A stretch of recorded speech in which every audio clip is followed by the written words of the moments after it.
এটা সেন্টিমেন্টক ৰিপ্ৰেজেন্ট কৰি আছো হিমন্ত বিশ্ব শৰ্মা কি আছে মই একোৱে নহয় মই এটা লুপ্ত হ'ব পৰা এটা সভ্যতাক মই প্ৰতিনিধিত্ব কৰি ইয়াত কথা কৈ আছো গতিকে আপোনালোকে যেতিয়া আমাক সমৰ্থন কৰিব যে হয় ট্ৰাইবেল বেল্ট এণ্ড ব্লক কৰি দিয়ক স্যাৰ বটদ্ৰবা কৰি দিয়ক ধুবুৰীত কেইটুকুৰমান মাটি বাছি আছে আপোনালোকে ৰাখি থক আমাৰ আপত্তি নাই তেতিয়াহ'লেতো কোনে আপোনালোকক না ক'ব কোনে আপোনালোকক বিৰোধিতা কৰিব সেইকাৰণে ভূপেন হাজৰিকাৰ এটা গান মনত ৰাখিব যে জিন যাবলৈ হলে কিছু এৰিব লাগিব কিছু ধৰিব লাগিব আৰু ভূপেন হাজৰিকা একদম হি ওয়াজ এ সমাজতান্ত্ৰিক চিন্তাধাৰাৰ ব্যক্তি আছিল মনোৰঞ্জন তালুকদাৰ ডাঙৰীয়া জানে হি ওয়াজ নেভাৰ এ বিজেপি লাষ্টত জইন কৰিলেও তেওঁৰ গান গোটেইটোত হি ৰিপ্ৰেজেন্ট এ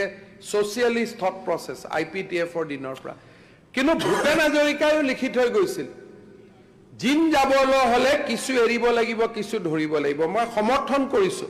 জাকিৰ হুছেইন ডাঙৰীয়া যে আপোনালোকে জিন যাব খুজিছে এই মাটিত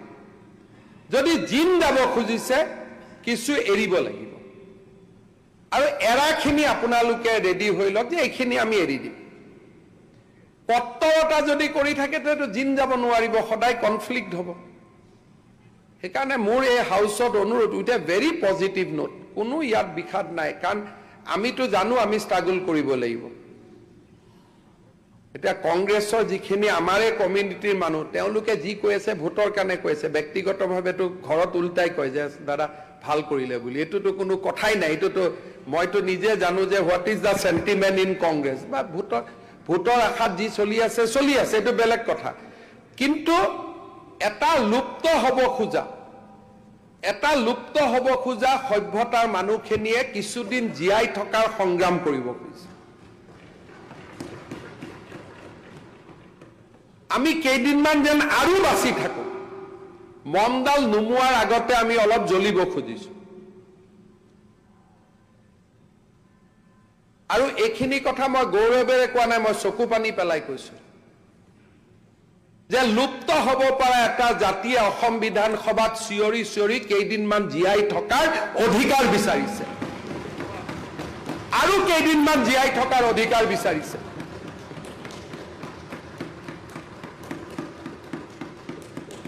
ধুবুৰী গ'ল গোৱালপাৰা গ'ল বৰপেটা গ'ল দৰং গ'ল নগাঁও গ'ল মৰিগাঁও গ'ল মানে মাটি বাৰীবোৰ গুচি গ'ল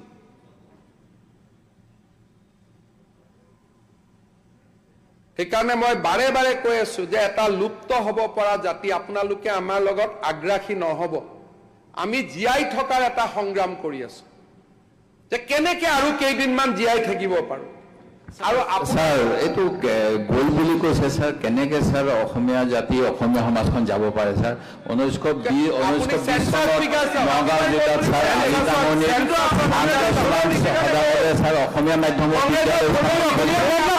ব্ৰিটিছে স্থাপন আপুনি অসমীয়া গম নামে কেনেকে ক'ব পাৰে আপোনালোকৰ ঢিঙত আজি শুনিলো আমি প্ৰটেষ্ট কৰি যাওক আপোনালোক গৈ লাজ লাগিব লাগে প্ৰটেষ্ট কৰক ইতিহাসে আপোনালোকক কেনেকে চাব কংগ্ৰেছক 21 চনৰ সেন্সাস ফিগাৰ উলোৱাৰ পিছত আপোনালোকে নিজে দুখ কৰিব 21 চনৰ সেন্সাস ফিগাৰ উলোৱাৰ পিছত ইয়াৰ গাত অসমীয়া তেজ নাই আৰু মই আজি ইয়াত অনুৰোধ কৰিছো যিখিনি জিন যাব খুজিছে মুছলমান মানুহ পমুৱা মুছলমান মানুহ কাৰো শত্ৰু নাই জিন যাব খোজা মুছলমান মানুহখিনি আমাক সহায় কৰক আমি একো আপোনালোকৰ পৰা কাঢ়িব খোজা নাই যি আছে সেইখিনি আপোনালোকৰ থাকিব আমাৰ পৰা আৰু মাত্ৰ নাকাৰ হাৰিব যি আছে আমি আপোনালোকৰ পৰা আৰু একো আমি আপোনালোকৰ পৰা কোনো কাঢ়ি লোৱাৰ আকাংক্ষা নাই সেইকাৰণে আইনখনত মই আনিছো যে যাৰ মাটিত বহি আছে ই বহি থাকিব ইয়াত মই লিখা নাই যে ইণ্ডিজেনাছ মানুহখিনিৰ মাটি কাঢ়ি লোৱা হ'ব মই লিখিছো যে যিখিনি মানুহৰ মাটি আছে সেইখিনিৰ মাটি থাকিব মাত্ৰ এটাই অনুৰোধ যদি আপোনালোকে জিন যাব খুজিছে ভূপেন হাজৰিকা ডাঙৰীয়াৰ ভাষাত আমাৰ পৰা আৰু নাকাঢ়িব আৰু এটা লুপ্ত হ'ব পৰা জাতিৰ অধিকাৰ বিধানসভাত যেতিয়া আমি আহিছিলোঁ, এইবাৰ মই অসমৰ মুখ্যমন্ত্ৰী হৈছিলোঁ, আৰু হম নহম এইটো কথা নাই, শেষ দিনাখনলৈকে জাতি মাটি ভেটিৰ অধিকাৰৰ বাবে আমি যুঁজিম আৰু সেইটো কাৰণে ইয়াত আহিছোঁ। আৰু আপোনালোকৰ মই সমৰ্থন বিচাৰিছোঁ। মই বদৰুদ্দিন আজমল ডাঙৰীয়াৰো সমৰ্থন বিচাৰিছোঁ, চিৰাজুদ্দিন আজমলৰো সমৰ্থন বিচাৰিছোঁ, ৰকিবুল হুছেইনৰো মই সমৰ্থন বিচাৰিছোঁ, আব্দুল খালেকৰো মই সমৰ্থন বিচাৰিছোঁ যে যিখিনি জনজাতীয় আৰু আমাৰ অসমীয়া খিলঞ্জীয়া লোকৰ আছে সেইখিনি থাকিব দিয়ক। আমিনো কি কৰিম? বটদ্ৰৱা সত্ৰখন লৈ জীয়াই থাকিম, কৰবাত বাথৌ মন্দিৰ এটা লৈ জীয়াই থাকিম, এইখিনিকে। আৰু কেনেকে মোতকৈ আমিতো কেতিয়াও এনেকে নকওঁ পাকিস্তানী মুছলমান শব্দ আমিতো কেতিয়াও ইউজ নকৰোঁ, কিন্তু মালচন্দ্ৰ পেগু তেওঁ উল্লেখ কৰিছে। আমিতো কেতিয়াও এই ধৰণৰ শব্দ নকওঁৱে, আপোনালোকে জানে বহুত। আৰু মিয়াটো কেতিয়াৰ পৰা কোৱা কৰিছোঁ যেতিয়া আপোনালোকে মানি লৈছে আমি মিয়া বুলি। তাৰ আগতেতো মিয়া শব্দটো আমি নকৈছিলোঁ, খুব সাৱধানে কৈছিলোঁ যে পূৰ্ববংগীয় অনুপ্ৰৱেশকাৰী এই ধৰণৰ শব্দ কৈছিলোঁ।